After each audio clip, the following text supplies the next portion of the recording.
أعوذ بالله من الشيطان الرجيم. بسم الله الرحمن الرحيم. إن الحمد لله نحمده ونستعينه ونستغفره ونعوذ بالله من شرور أنفسنا ومن سيئات أعمالنا.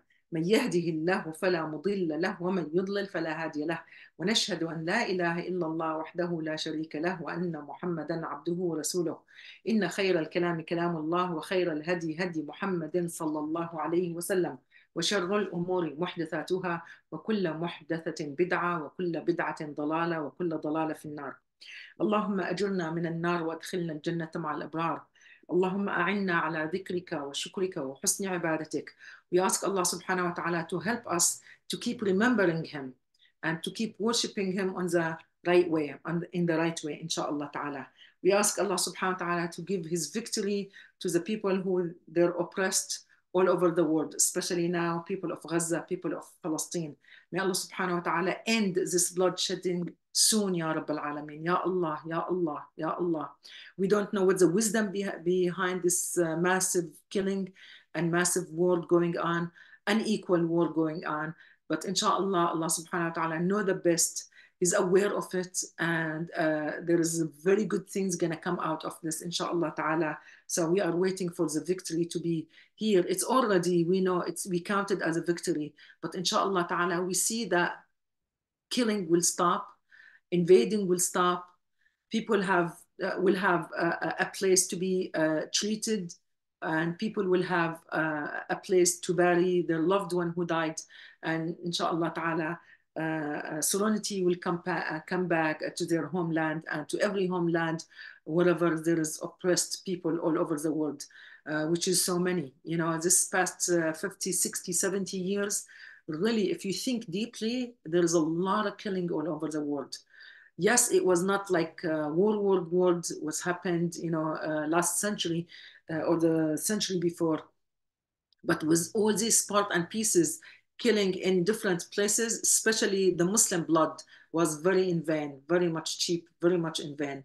So we ask Allah subhanahu wa ta'ala to help us to end all this massive killing, inshallah ta'ala. We keep making dua, with our heart, inshallah ta'ala. We keep asking Allah subhanahu wa ta'ala to be by their side, to give them strength, and to help those people who's fighting in the name of Allah subhanahu wa ta'ala to protect their homeland, to protect the Holy Land, first of all, right?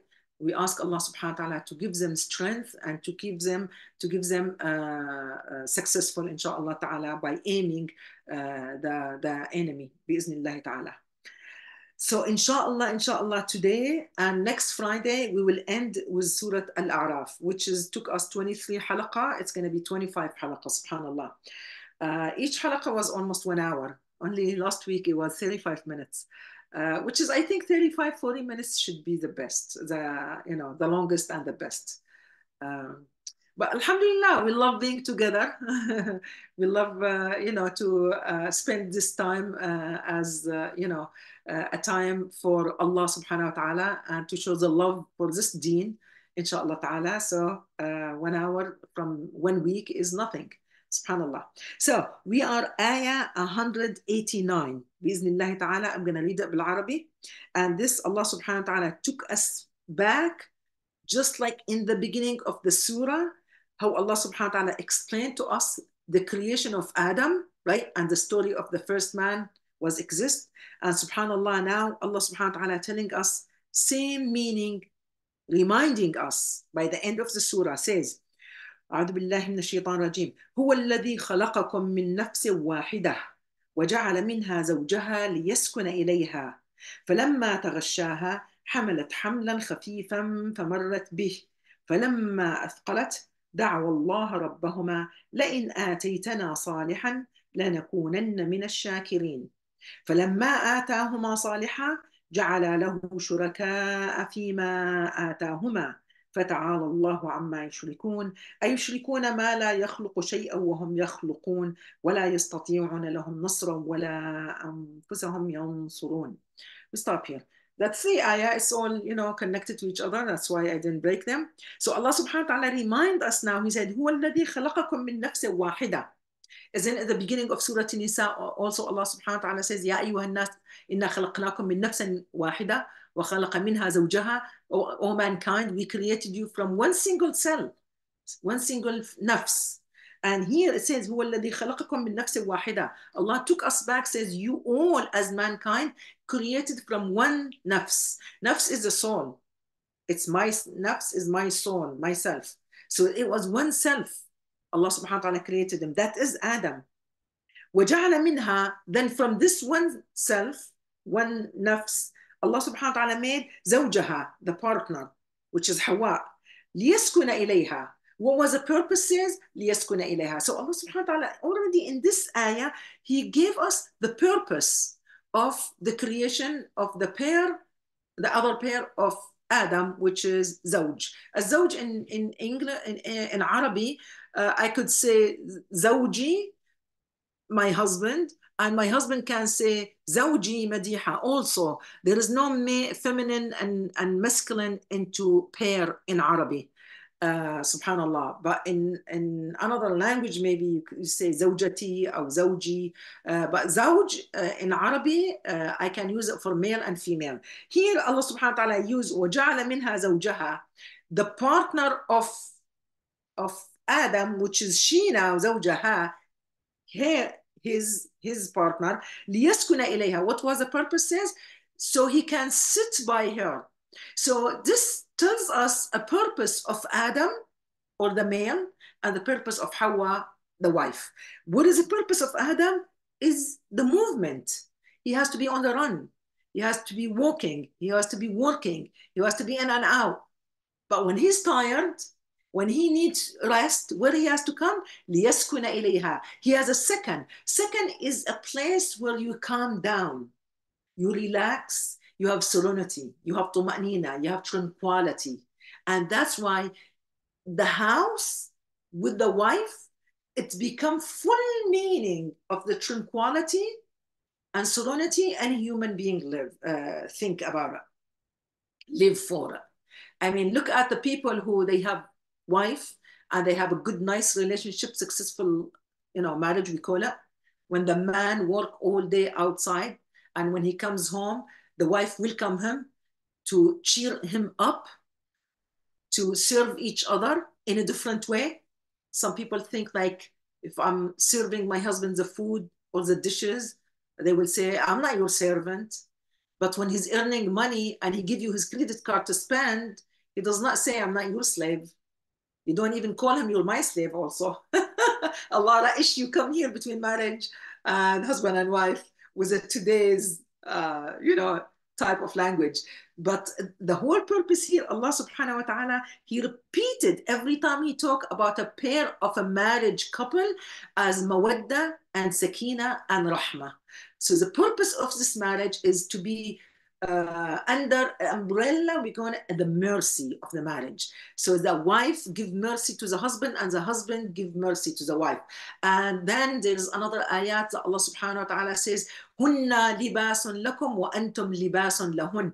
Libas is the clothes, the garment you wear. Why I wear garment when I sit here? To cover my aura, to cover my privates, right? I can't walk naked. So the clothes does cover my faults, my aura. So the husband should cover the faults of his wife, and the wife should cover the faults of the husband. And that's why Allah subhanahu wa ta'ala compare each one to the clothing. Like the husband is a clothing for the woman, and the woman is a clothing for the man. And what is the purpose of clothing? It's just to protect you from harming, cold, hot, right? Exposing, and on and on. So this is the purpose of marriage. Subhanallah, I heard one scholar of the females, she was talking about the only time when we think today about marriage couple or somebody's going to get married, immediately we jump, is that enough love there for them to get married? We use the word love, hub. Valentine Day come, and when we talk about my Valentine, I'm your Valentine, it's all about love. It's all about hub, bil-Arabi, right? But subhanallah, when we dig in the Quran, as this scholar, she said, I don't remember her name, but when I heard from her, is as if first time I heard in my ear, wallahi. She said, the word hub, often we use it between which is of course halal hub, right, between husband and wife. But in the entire Quran, the word hub used once to explain the relationship between a man and a woman.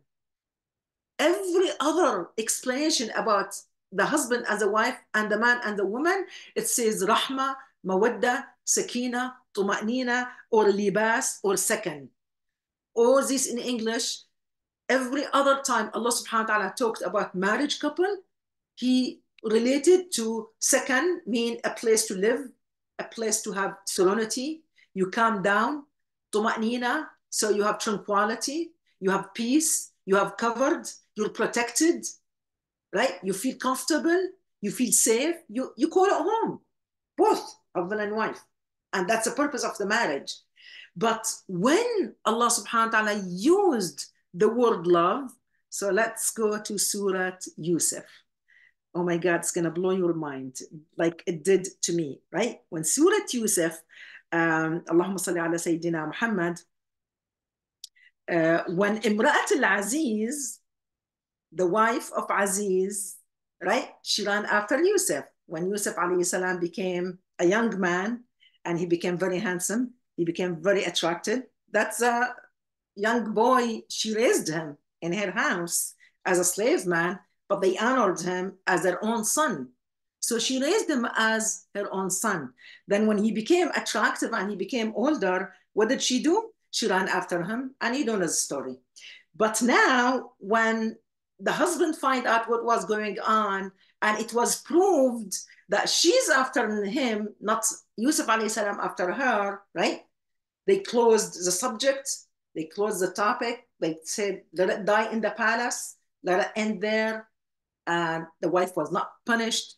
The man didn't feel jealous. They didn't do anything to Yusuf alayhi salam until the gossip start talking, right? The words, what they say, the words has ears, right? The word spilled on the street. The woman on the town, they start talking about Yusuf alayhi salam and Imra'at al-Aziz and her relationship with him. What did they say here? I want to really get the word here. Mm-hmm. Okay. Ayah.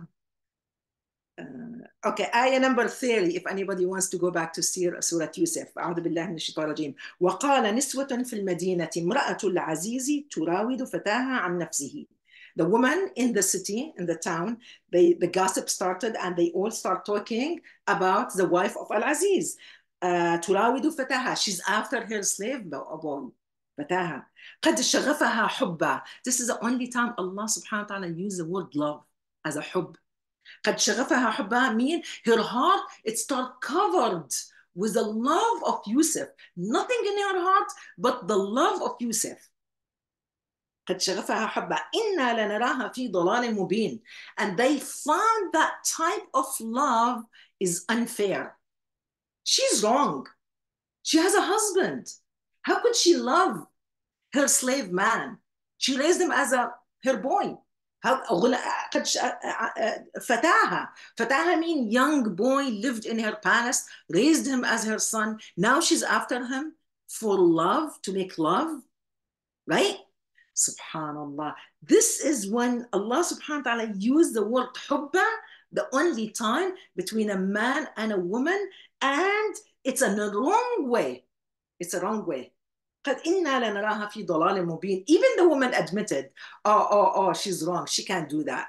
She can't feel in love with this boy, right? Well, we know the story of Surah Yusuf. Subhanallah, I found it amazing that I never pay attention that every time Allah subhanahu wa ta'ala talk about a relationship between a man and a woman, never use the word hub in Arabic, which is we translate it into love in English. But here again, that Allah subhanahu wa ta'ala translated into yaskuna ilayha, so she can be his second, his place to be calm. And this indirectly gives you the job the man has to be doing, which is running to bring the life expense, right, to the house. And the house, the wife's job is to take care of the household. So when everybody come and return to the house, they have to find it. Second mean hudu, quiet, to be in without moving, without shouting, without all the action. Indirectly, yes, there is haraka, there is life in the house, but at the same time, this life described as to be what? Call home. So the purpose of this woman supposed to give that serenity, that kindness when the man and the children come back to the house, so they can play, they have place to sit in a cozy place. And يسكن إليها. Then Allah subhanahu wa ta'ala described the relationship between the husband and wife. Again, did not call it hub. Says فلما أثقلت no أعوذ بالله من الشيطان الرجيم فلما تغشاها, the word is so beautiful that Allah subhanahu wa ta'ala use it indirectly about a man and woman relationship, which is a natural way. Few months ago you were talking about illegitimate relationship, gays, lesbian, all this bubble. It's disappeared now. It's not in the market anymore. It's not on the media anymore. Now we have huge issue going, unfair war going, and everybody talking about the war in Gaza. Subhanallah, how shifted the whole topic in the world, not only in America. Nobody no more talking about children facing this, and I hope they're not doing the daily job behind this, right? But here the Quran explained exactly that right relationship has to be done between male and female, and a marriage couple. زوجها mean married couple. So when these married couple are covered, تغشاها mean something you're entering a state, but without explaining how, because the Quran is a very adab, very manner. Allah is talking to us in a manner way, and many times we understand the deep meaning of that even without spilling the exact word. Sometimes you read books, stories, and you're ashamed to read it because it just talks so much about nudity and this and that. You just want to close the book, and even though that's what really happened, they don't have to explain it and support it with picture, God forbid. Imagine. So subhanallah, here Allah subhanahu wa ta'ala with his adab, of course, he teach us to be mannered, and he talk to us with manner. So Allah subhanahu wa ta'ala says, فَلَمَّا تَغَشَّاهَا, means something happened there. It's just like they were in cover and something happened there. حَمَلَتْ حَمْلًا خَفِيفًا, when that thing happened, she got pregnant. But in the beginning of the pregnancy, says, حَمْلًا خَفِيفًا, it was a very light pregnancy. Any woman who was us carried the baby before the beginning, you don't even know you're pregnant, right? Till you go through, I missed my period, I don't know what's happening. Then you find out later on, 3-4 weeks, some people, their pregnancy become a little harder, and at the end of the 9 months, it's the hardest. Exactly, Allah subhanahu wa ta'ala explained it in this ayah. Says, حملت حملا خفيفا, the beginning of this carrying the child, it will be very, very light and easy. فمرت به, then she passed that time. فلما أثقلت, then she became heavy in her pregnancy, 8 months, 9 months, right? دعوا الله. Now, when the time come close, and you don't know what's going to happen, with all the doctors and the checkup today they do, sometimes they cannot prevent any bad things can happen. Subhanallah. So when that critical time arrived, what does the husband and wife do? دعوا الله ربهما لئن آتيتنا صالحا لنكونن من الشاكرين. Both husband and wife, they surrendered to Allah subhanahu wa ta'ala, and they raised their hand daily, every moment. Oh Allah, give us a pious child. Give us walad salih. Salih could be salih physically, sound child, and mentally, right child. And Salih could be when he grew up, that child also who will be righteous. So Salah and everything. So we want that perfect child, perfect in the physician, perfect in their state of mind, perfect when they're growing up, perfect when they become righteous people growing up. So that moment, when you are, no doctor can help you, no human can help you, human beings find themselves, they are helpless And they know immediately, even if they once upon a time did not believe in Allah subhanahu wa ta'ala, when that hard moment arrive, they will pray to Allah subhanahu wa ta'ala without any association to Allah subhanahu wa ta'ala and begging Allah, oh Allah, if you give us the righteous child we want, لَنَكُونَنَّ مِنَ الشَّاكِرِينَ. Indeed, we will be from those among those thankful people. So they promise Allah subhanahu wa ta'ala, you give us a child, a pious child, a righteous child, and we will be min ash-shakirin. We will be thankful. Let's see if they fulfill their promise. And when people come to Allah subhanahu wa ta'ala and they call him, we could stop here and say, it's not the only time people run to Allah subhanahu wa ta'ala during a birth time or during the last month of pregnancy, husband and wife, begging Allah subhanahu wa ta'ala to make everything nice and easy and smooth. Every time a human being get in trouble, in Surah Yunus, Allah subhanahu wa ta'ala explained that, we live on the earth, land and sea. Then when we take the ship and we are driving over the ocean and the wind is nice, people sitting on the top of the ship, like those boats traveling.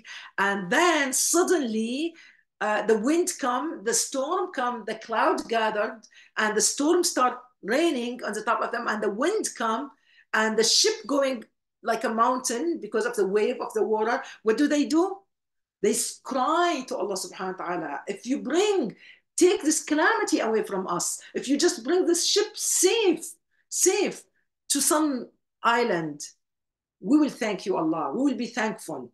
Then Allah subhanahu wa ta'ala, He kills the storm, and the ship comes down, and it comes and land by the island. When they come out, oh, did we ever call Allah on trouble when we were in trouble? No, they even forget they called Allah subhanahu wa ta'ala when they were in trouble. Explained exactly in Surah Yunus. They even forget. And if Allah subhanahu wa ta'ala wants to remind them, or any righteous person will be, do you remember the day you called on Allah subhanahu wa ta'ala when you were in trouble? They will say, I never been in trouble. I never called on God. I don't need God. Look the life. Everything's good here. Hey, we have house, we have home, we have, like we said before, we go to the restaurant, we eat, we spoil ourselves, we take care of each other, we have the money in the bank. We're doing fantastic. They forget that. Can Allah subhanahu wa ta'ala take away everything I have over a second? Yes, He can. There's a lot of earthquake happen. There's a lot of disaster happen. There is a lot of bomb happen. Who will expect the bombing of Hiroshima and Nagasaki once upon a time? And this villages has nothing to do with the war at that time. They have nothing to do with America. And they get bombed.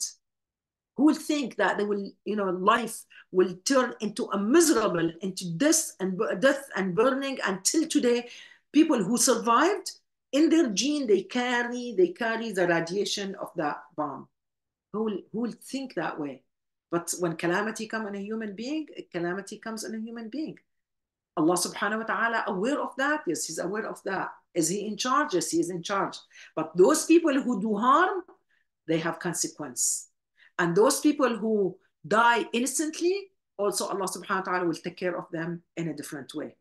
Is Allah subhanahu wa ta'ala aware of what's happening in Gaza? Yes, He is. Someone can say, why Allah subhanahu wa ta'ala allow that happen? We're going to say, that's not your business. That's not our business. Our business is what? To continue struggling what we're doing. The people of Gaza still fighting. The people who die, inshallah, we make dua for them, they enter paradise.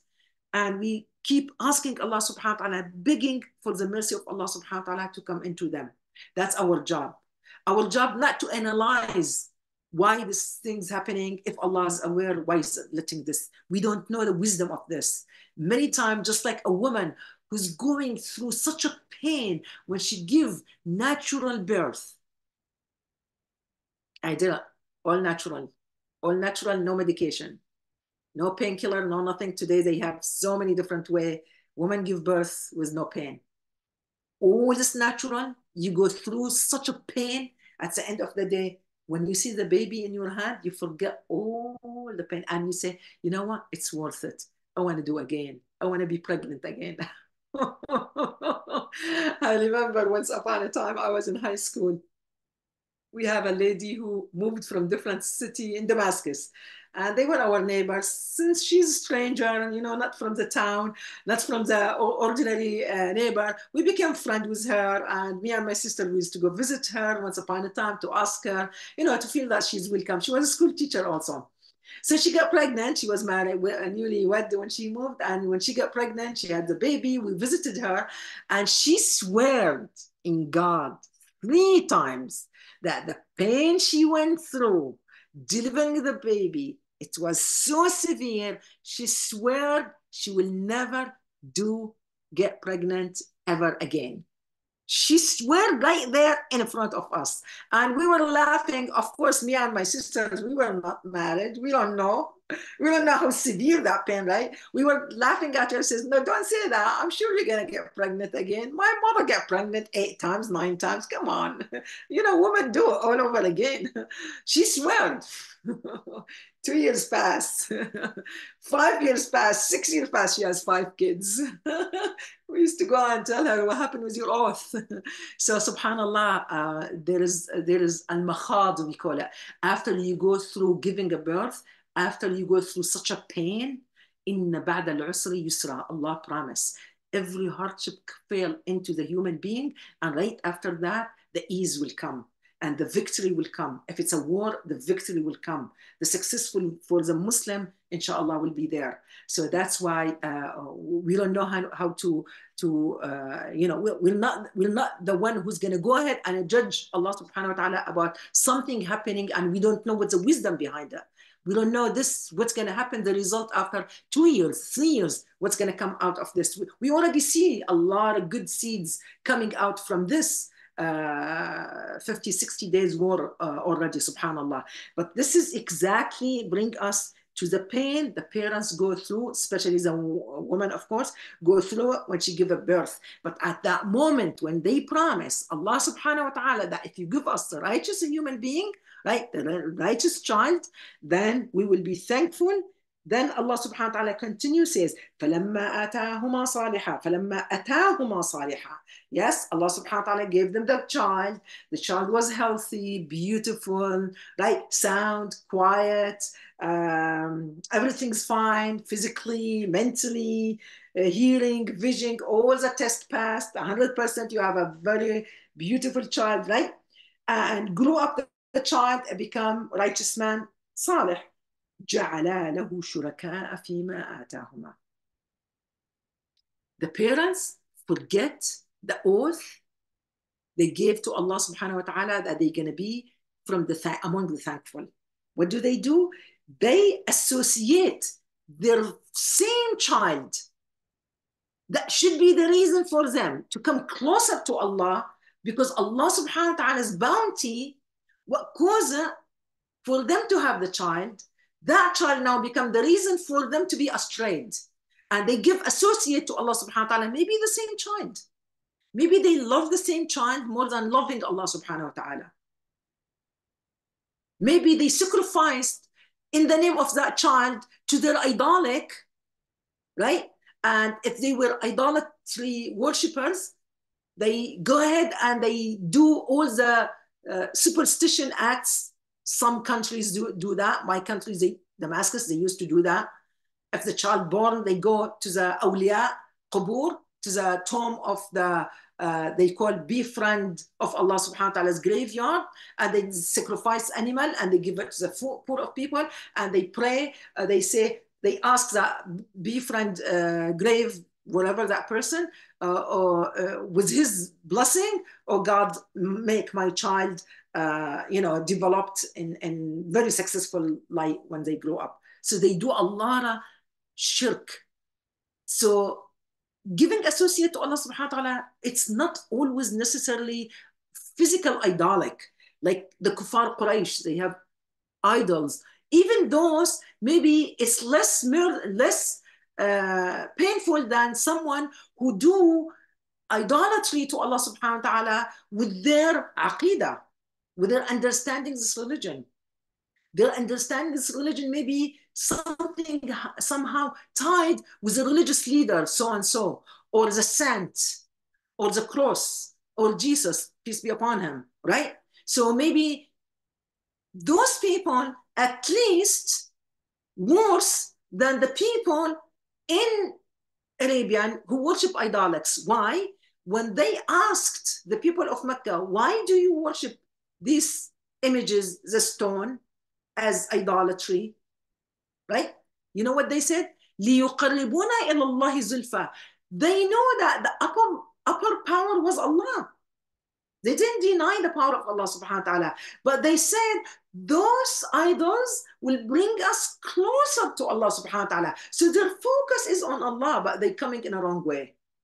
Imagine someone who's focusing on the cross or on certain images, Buddhist or Hindus or ideology, not necessarily physical, ideology, foundation in their mind. Oh yeah, oh my God, this is all in the hand of America. Now, if America don't act as if nothing gonna happen right in the world, and that's how we see it. So we think all the power is with the superpower of America. Now, if America called for ceasefire, the war gonna stop and everything will be nice. So some people think that it's all is in the hand of America, not Allah.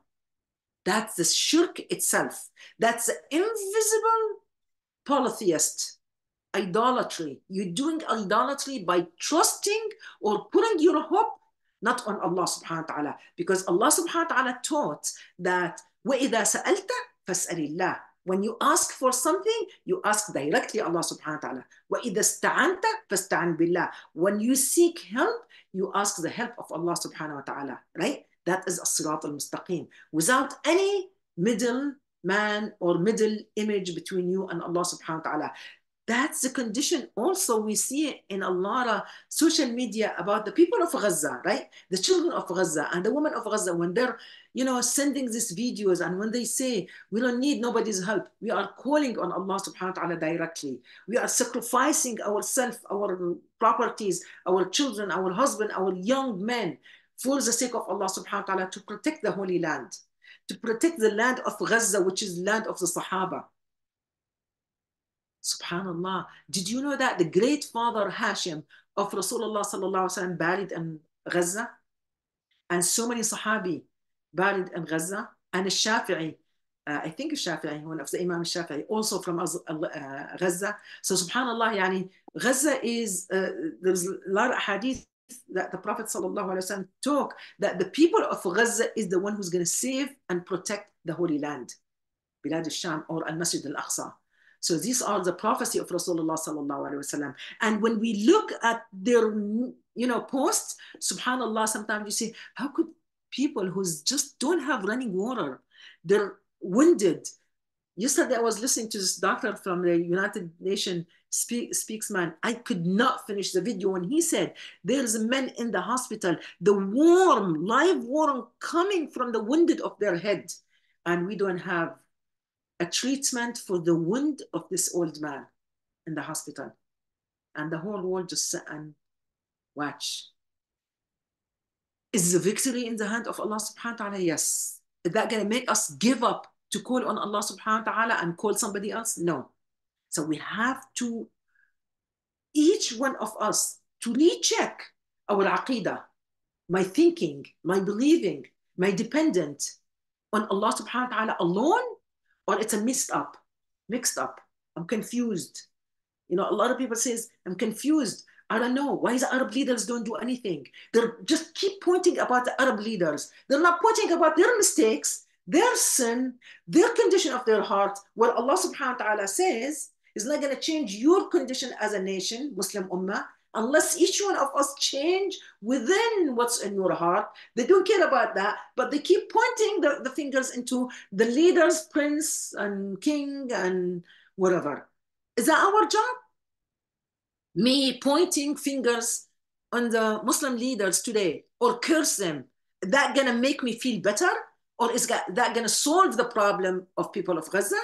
Neither one. If they're doing mistake, that's your consequence. They're going to face the consequence. Our job is to make dua for the Muslim Ummah, to be united, to make one voice, to be free from all the other pressure coming from outside, whether from the devil, whether from the shahawat, which is desires, whether from the hawa, thinking, wishing, hoping. There is many idolic in our minds today. Today, no one probably sits and worship images. And if they worship idols, we will tell them, we pass that stage. We're going to tell them, look, we're not going to bring an example like Ibrahim alayhi salam, how he destroyed the idolatries, right? The idols. He destroyed them in the house of worship in his town, and he left the oldest or the biggest stone statue standing there and put the hammer on his neck, the axe on his neck, blaming him to be the one who killed all the other, right? People will say today, nobody will sit and worship an idol like that because it's just like you could destroy. They can't even defend themselves. They can't speak for themselves. How are they going to give you victory, right? But today, this new era we are living in, there is many other ideology. Falsehood came into our mind and poisoned us.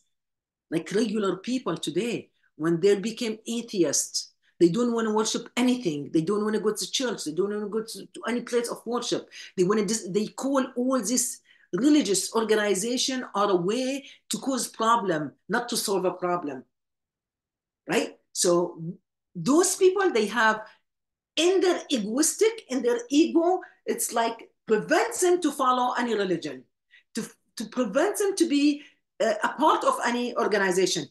Islam is not an organization. Islam is a way of life. So when people says, I don't want to belong myself in a religious organization, maybe in the religion, previous religion, so-called religion, they practiced was based on organization. Because I think if I'm wrong, maybe Sister Debbie can correct me. Maybe some church are divided like groups and organization. So those people who belong to this group cannot be mixed with the other group. So they know they're divided into sect or organization. But when we come to Islam, we see that the Muslim Ummah should be كالجسد الواحد. The whole Muslim Ummah nation, it should be like one body, right? إذا اشتكى منه عضو تداعى له سائر الأعضاء بالسهر والحمى, which is the hadith says, if one person gets sick or they have a calamity, they have a problem, the whole nation should feel that pain and should run for aid and help and so on. So we cannot call the Muslim Ummah or the Muslim world as organization. In my knowledge, never heard it before, but I read it recently online. People saying, I don't like to be, even if I come to Islam, I don't like to be belonging to any organization. When you come to Islam, does not mean you have to register your name in the Epic Masjid, and then it will be Epic Masjid is your group. You cannot be departing yourself. No. When you become Muslim, you become Muslim. You could go any masjid. You're free. You could travel to, Turkey. So many convert people when they travel to Turkey and they reside there and they sit there and they explain. I watched so many YouTubes this past few months, like they telling that feels so like home, so comfortable, and they say I am feeling like real brotherhood, real home, more than me as English living in England in the same town I was born and raised, surrounded with my uncle and aunts. Why? Because those people worshiping other than God, the one I believe when I came to Islam. So when you are joining yourself with the Muslim Ummah, even if you go to Indonesia or Malaysia or Turkey or any Muslim country in the world, you can feel your home because that is your real brotherhood. And that's how you see also the Muslim who they travel to from Muslim land to European or non-Muslim land, like America. What do? We dig. Where are we going to find a Muslim ummah, Muslim group of Muslim? I want to belong with them. I'm going to mingle with them. I'm going to eat with them. I'm going to celebrate my holiday with them, right? Right? Because you feel you're just part of this ummah. Nobody's going to say, oh yeah, you moved from New Jersey, don't come to our masjid, or you don't look American. The Muslim don't tell you that, subhanAllah. That's why here it's a very, very important to understand when Allah subhanahu wa ta'ala says, جَعَلَا لَهُ شُرَكَاء. Yes, it is the parents. They give associate to Allah subhanahu wa ta'ala. Because of that child, when the child born, they became astray from Allah subhanahu wa ta'ala. They became indulging in this lifestyle. Now we are a family. Now we have a bigger family. Now we have a child. Now we're doing this, we're doing that. Now I don't have time to pray. So many young mother complain, I don't have time to pray. I have 2, 3 kids. And some people complain, oh, I'm changing diapers. My hand is impure. Or some kids, oh, I'm training my baby girl or baby boy to go to the bathroom, maybe the urine on the floor, I can't pray. That they have all kind of excuses to stop practicing this religion. What happened? Oh, they're so busy raising the children, raising the family. What? Can you tell them you love them more than Allah? They say, no, I love Allah the most. But the lifestyle does not say I love Allah the most, right? When they go to sleep, I got up 3 o'clock, the baby make me wake up 6 o'clock. Then they fall to sleep. The baby slept from 6 to 10. The mother sleeping 6 to 10. What happened with Salat al-Subh? It's gone. I couldn't get up. I was up all night for the baby. Now I can't pray my Salah on time. These things happen. Do not let these things happening to you. And this is when Allah subhanahu wa ta'ala, when he took ja'ala lahu shuraka, not necessarily the parents brought an image and put it in the house and they say, this is our goddess. We stop calling on Allah. This is who we're going to worship. This is no. This shuraka is like invisible associate to Allah subhanahu wa ta'ala.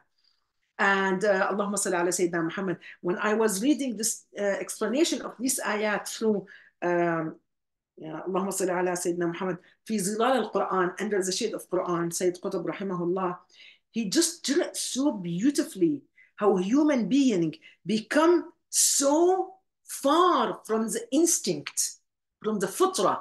Because first of all, al-fitrah هو الذي خلقكم من نفس واحدة. Allah subhanahu wa ta'ala says, He is the one who created you from the one son, right? Then He made the husband come from it. And that is the natural common sense or instinct or the natural way of making a husband-wife relationship, right? Anything else outside of this, there's no 2 male can be husband and wife. There's no 2 female can be husband and wife and raising somebody else's child. No way. There is no way. That is all wrong. So al-fitra, it's التي فطر الناس عليها, is Allah reminding us this is a natural way, a husband and a wife. Then when Allah subhanahu wa ta'ala says, He gave us the task and He gave us, even if the woman is a professional, right? There is a time she has to be what? Where's her place? In the house. Why? Now she has to raise kids. That job, raising the kids, being in the house, taking care of the house, for the family, for the children, for the husband to come home and see serenity in the house is her priority.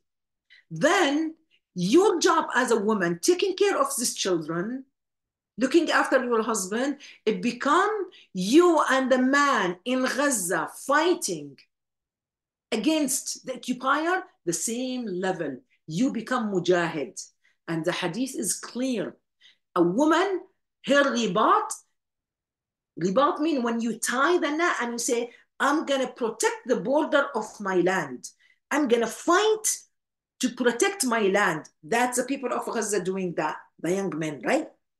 The woman who's taking care of her children in the house in a way that Allah subhanahu wa ta'ala made it clearly, that's your job. Her status become mujahid, the level of the person who's doing jihad. When that man come home, he should be the one who asks that wife, do you want tea or coffee to serve you? Why? Because he's serving a mujahid fi sabilillah. Seriously. Tell that if you're young, tell that to your husband. Yes, you prepare the home, the clean, the dish, the food, but when he comes home, he should elevate you and look at you as a status of mujahida, and that is the hadith. Because the woman complained to Rasulullah sallallahu alaihi wasallam once upon a time, and she said, Ya Rasulullah, men has to go to ghazawat, right? They go to fight with you against the enemy, so they die and they go to shaheed, martyr. So what we got here, we're staying home, taking care of the children and the husband. And that's when Rasulullah sallallahu alaihi wasallam told her, your job, you fulfill your job to take care of the children, to carry them, to bury them, to take care of them, I mean, to take care of them and to take care, to make that house a place, a second for your husband when he comes home, that job is the level of the mujahid and murabit fi sabilillah. Subhanallah, Allahu Akbar. Look how Allah subhanahu wa ta'ala elevated our status. Look at that, subhanallah. Then after that, what is the ayah? أيشركون, then Allah subhanahu wa ta'ala here, he tell us now, فتعالى الله عما يشركون. When those parents, they give associates to Allah subhanahu wa ta'ala after they have that child, that righteous child, then Allah subhanahu wa ta'ala says, أيشركون ما لا يخلق شيئا. He's questioning. The questioning here, it's not like Allah wants the answer. Yeah, they don't. No, they don't. Yes, they do. No. It's a question to make you think. أيشركون ما لا يخلق شيئا وهم يخلقون. Do they take associate something that they made it with their hand? If it's an idol, they made it. Somebody curved the idolic, right? If it's a cross, somebody put that image in the church. You know, we see them in the church a lot. If it's images like what we see in the Hindus or Buddhists, also somebody curved that man sitting, crossing his legs, right? Wearing all this gold and jewelry. Subhanallah. All these are made by somebody. وهم لا يخلقون.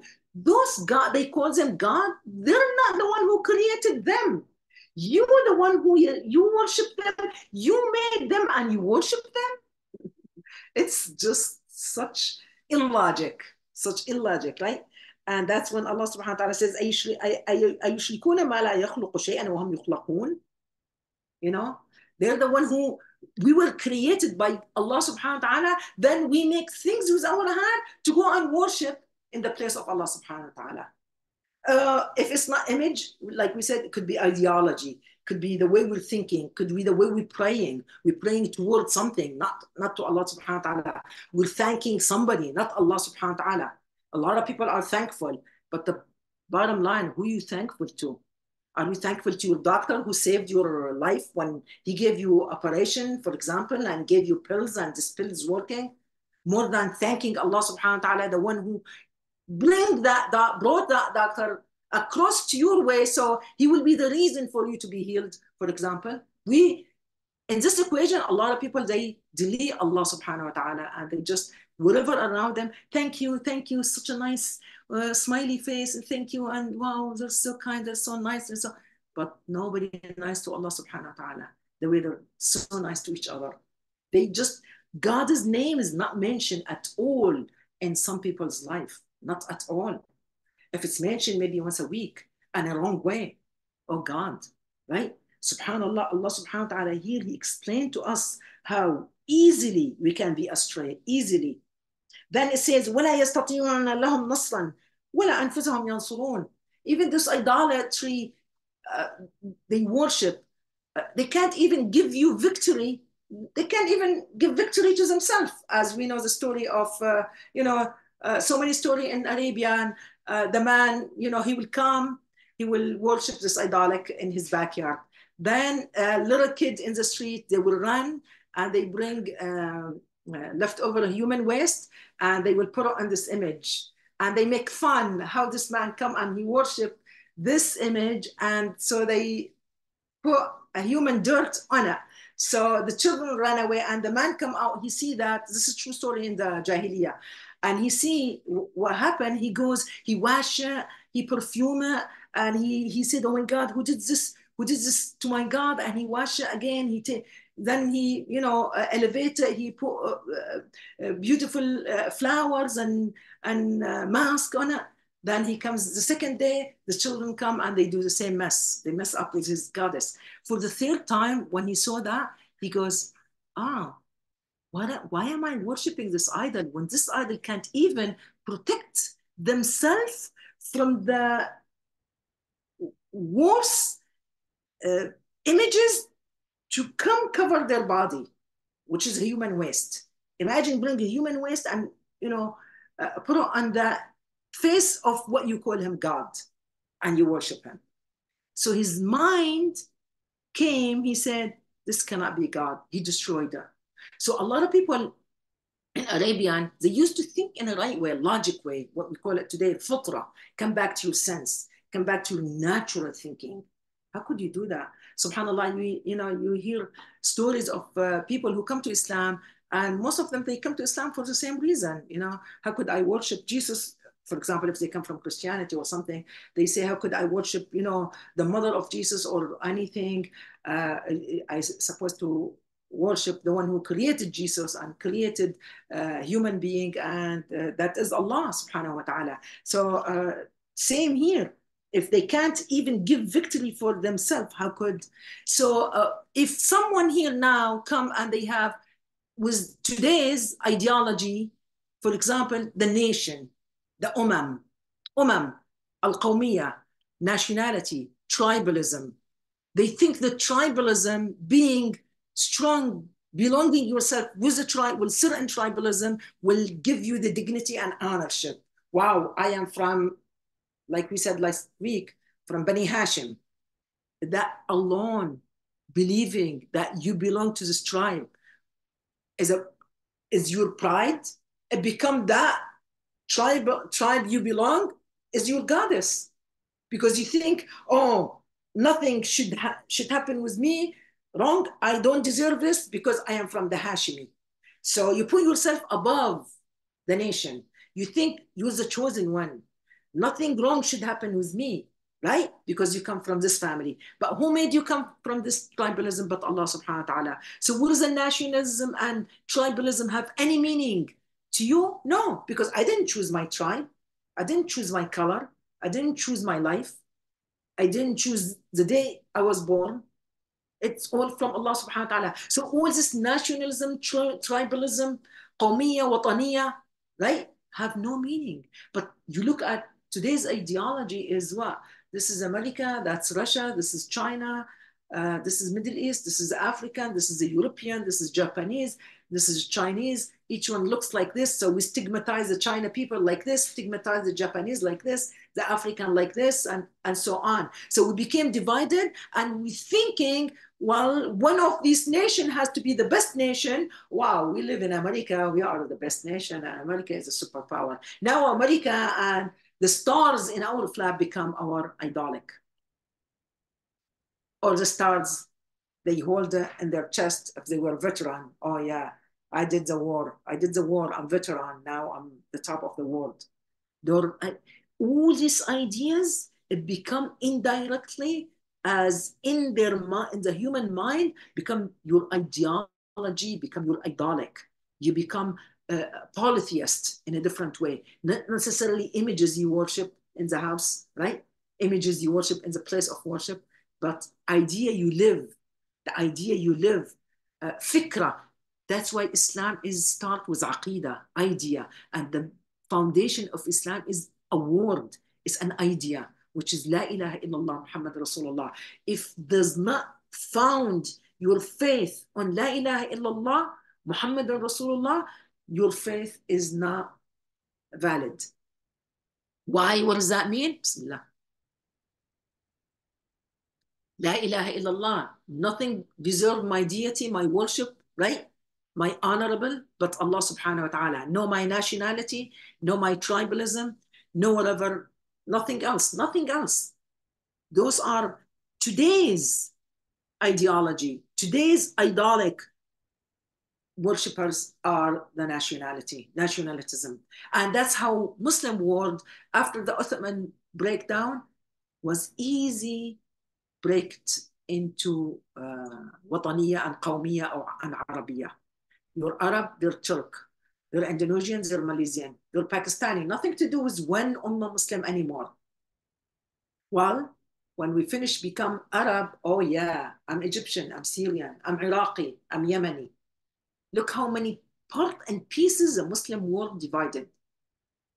And Jordanian fight the Iraqi fight the Syrian fight the Egyptian fight this and that.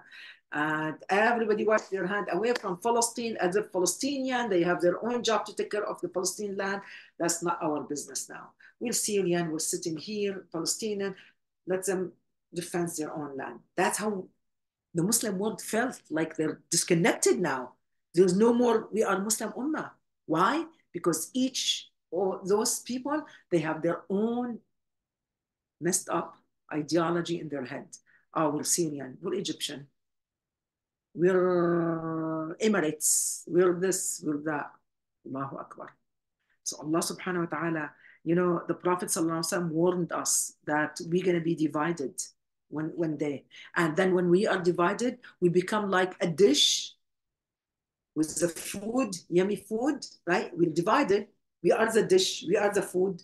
Now, who's eating us? The enemy of Islam. They come, saqa, yeah, like a dish full of rice and meat. This is a Muslim ummah. Who's eating us? The non-Muslim. They're eating us right and left.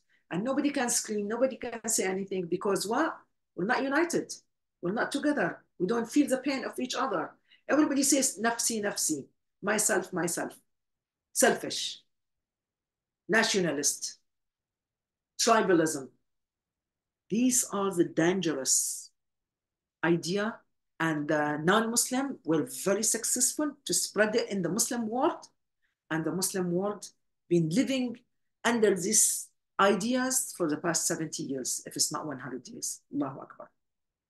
I mean, may Allah reward him, Sayyid Qutb, he explained these kind of sickness the Muslim world have clearly in these few pages. I was reading, it's like how I can go over this, saying here, I want to use one of his, okay.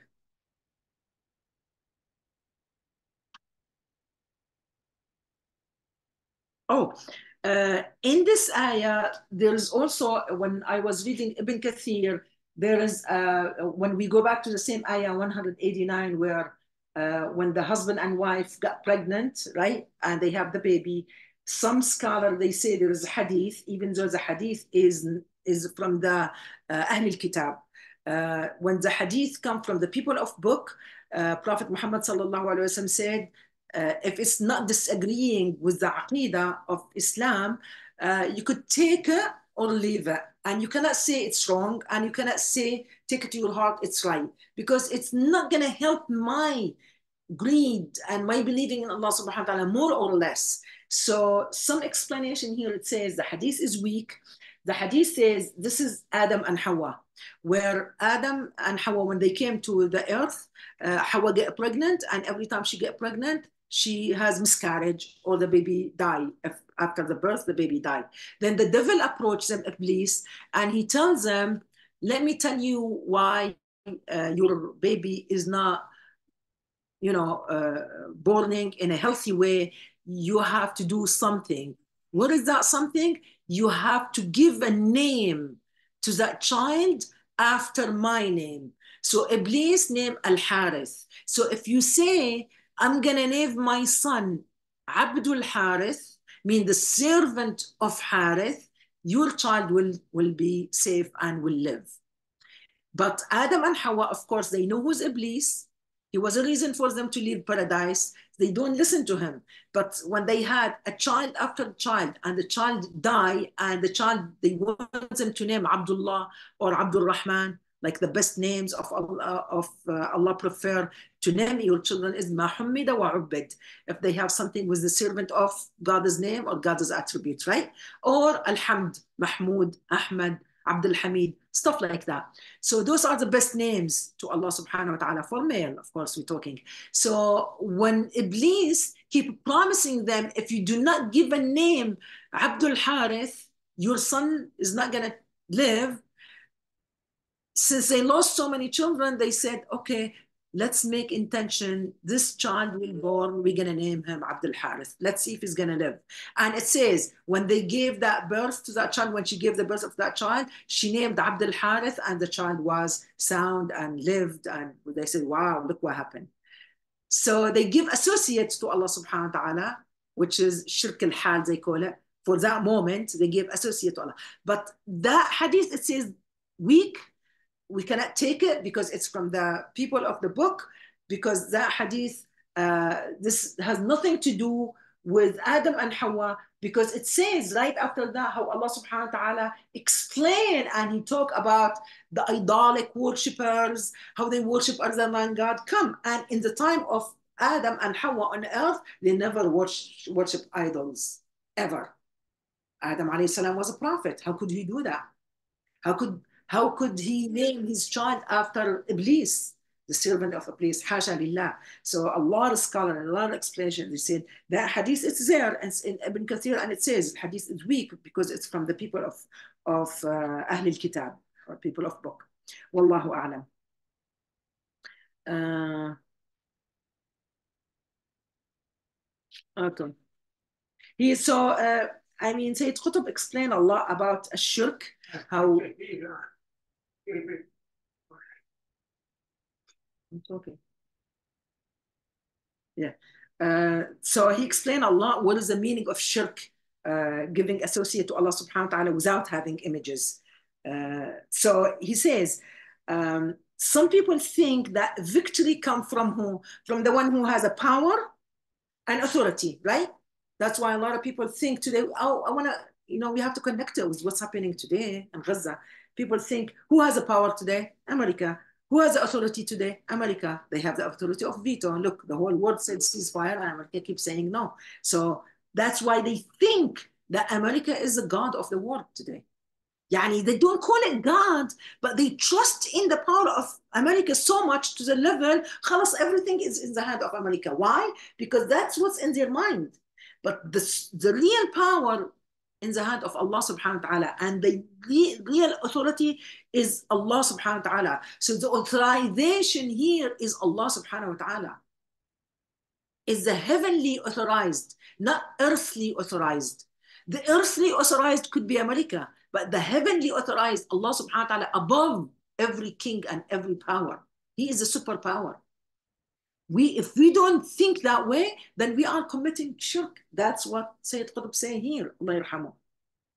بعدين يعني your mind sometimes says, oh yeah, I'm not gonna have idols in my house worshiping them, or in a place of worship like we mentioned, like statues made of gold or jewelry, whatever it is. No one will accept that today. But shahawat, my desires, people run after the desire. Oh my God, I want larger house. I can borrow more money. I can make, my living style, my wishes. I want to have car. I want to have 10 cars. I don't care about interest now anymore. And then listening about deceptive. We live in a life of deceptive and misguides. Every time you watch the advertising is just, misguide you. Come here, borrow this money. We give you this free interest the first month, the first year. Then blah, blah, blah. You do this, you do that. It's everything commercial, everything materialized in front, throwing in front of us. Every banner we see on the street, delicious food, anything desired, the clothing, the shopping, especially now the season of Christmas. Don't go to the mall. But when you go to the mall, what do you see? It's, oh my God, the sale. Meanwhile, you don't have $50 to give the people on Windage in Gaza, but you go shop for $150. Well, there's a sale. I want to take advantage of that sale. And that happened with us. Allah subhanahu wa ta'ala protect us. The desire. It says the shahawat wal ahwa wal tadlil wal khida'. Shahawat, your desire. Ahwa, your wishes. Tadlil is the misguidance out there. Wal khida' is deceptions. We are surrounded. We are surrounded with all these, subhanAllah, everywhere you go. So we need to come back to read the Quran. We need to read the Quran as if the Quran is talking to me personally, to bring me back out of this kind of new paganism, new idolatry, which is following your desires, your caprice, and be deceptive, be misguided by others. Allahu Akbar. And that's why we need really to come back and to say, you know what? The judge is Allah. The ruler is Allah. I have to obey the ruler of Allah subhanahu wa ta'ala. I am not afraid any other rule. It's going to come out in America. it's going to affect my position at work or this or that. You have to keep holding on the rope of Allah subhanahu wa ta'ala. You cannot compromise. You're worshiping because now we start being afraid. They tried to do this with us on after 9/11. They were not very much successful. Islamophobia, right? Now it's coming back again because of this. So many other rules coming out today, right? And they say, do this, don't do that. This is subhanAllah. It's just, some people have weak iman. They're so paranoid. They so become so scared. They don't know what to do. So we have to be careful. We gotta be, we're not gonna listen to the absurd, what is the word? Absurd of their polytheism. Because this type of the polytheism today are just so silly at the same times, but so deep and make a human being so scared. We're scared we lose our position. We're scared we lose our job. We're scared we're going to be kicked out of college. We're scared we're going to be kicked out of our school, right? Don't let all this fear other than God come on us, on our head, inshallah ta'ala. I mean, this small ayah, it's about husband and wife and having a baby and giving associate to other than God. It just have so much meaning, so much deep meaning about our entire system of our life, our way of life. It's based on whether we give associate to Allah subhanahu wa ta'ala, we call it shirk al-khafi, the hidden associate. You know, that's why we're supposed to make dua every time we wake up and every time we go to sleep. Oh Allah, I seek refuge من أن أشرك بك شيئا أعلمه وأستغفرك لما لا أعلم. I seek refuge to give association to you, Ya Allah, while I am knowing, or I seek refuge to you and istighfar, forgive me about things I did associate with you without me knowing. I didn't know. I wasn't aware of it. It just so secret. I didn't even see it. I didn't even know it, but it was associated. I seek refuge to Allah subhanahu wa ta'ala. Says you have to say it 3 times and Allah will forgive you if you committed any type of shirk before you sleep.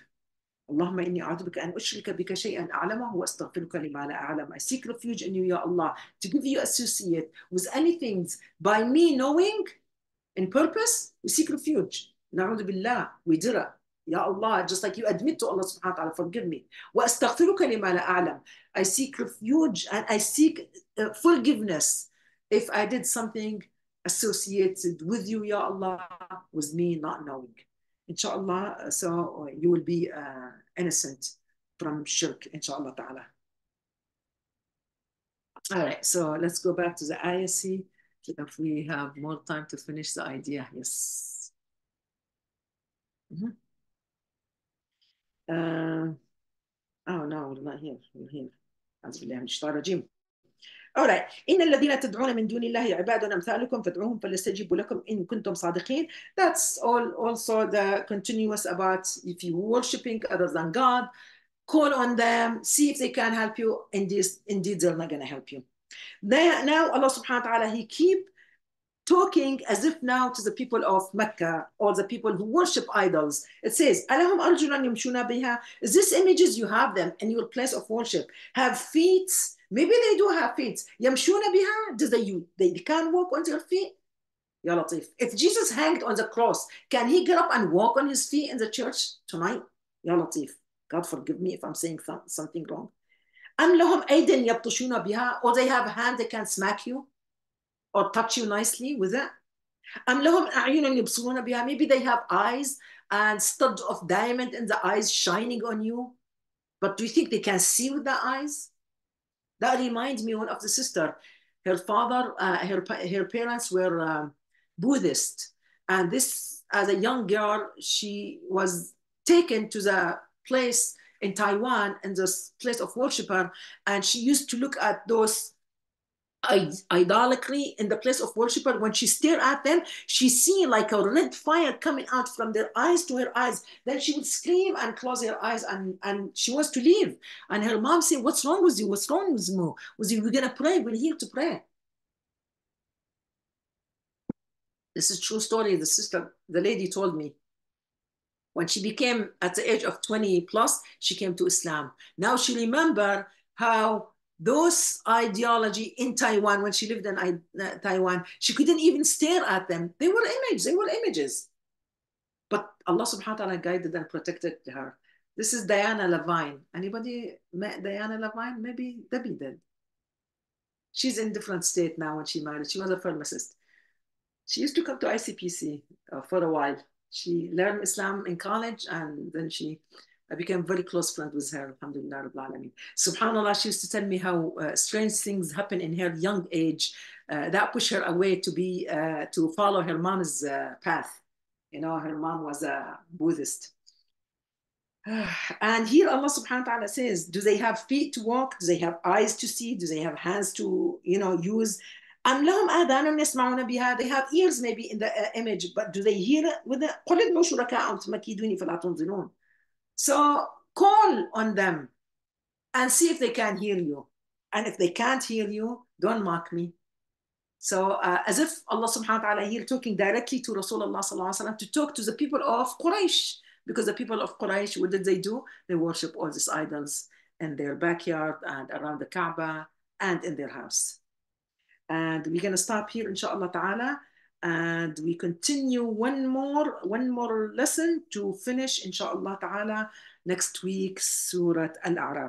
If I made anything right, it's from Allah subhanahu wa ta'ala, and anything wrong, it's from myself. I seek refuge to Allah subhanahu wa ta'ala to forgive me and forgive you and forgive all the Muslimin, young, male, female, and inshallah ta'ala, who's present here, who's out, who's absent. May Allah subhanahu wa ta'ala bring barakah to your house, to your life, to your knowledge. Ameen ya Rabbil Alameen. May Allah subhanahu wa ta'ala give us a victory over our desires and our egoistic. May Allah subhanahu wa ta'ala give us paradise. As we make dua for this dunya and najah and falah, a lot of people make dua always for this dunya. Be happy, be cured, victory coming to the people. But we have to focus more on the akhirah, because the akhirah is eternity. Think more about Jannah. Think more to make dua. Oh Allah, take me to paradise. Oh Allah, forgive my sin. Oh Allah, protect me from hellfire. Those are the big problem. The big issue is whether we end in Jannah or we end in Jahannam. Today we win the war against Israeli, or the Israeli winning, no big deal. Allah subhanahu wa ta'ala made the dual mean turn. One time this nation is above, the other time this nation is below. And they taking turn. No problem. But the akhirah, there is a white and black. There is paradise and there is hellfire. We have to increase our dua to be successful in that day, in Judgment Day. Ameen ya Rabbil Alameen. وجزاكم الله خيرا والسلام عليكم ورحمة الله وبركاته.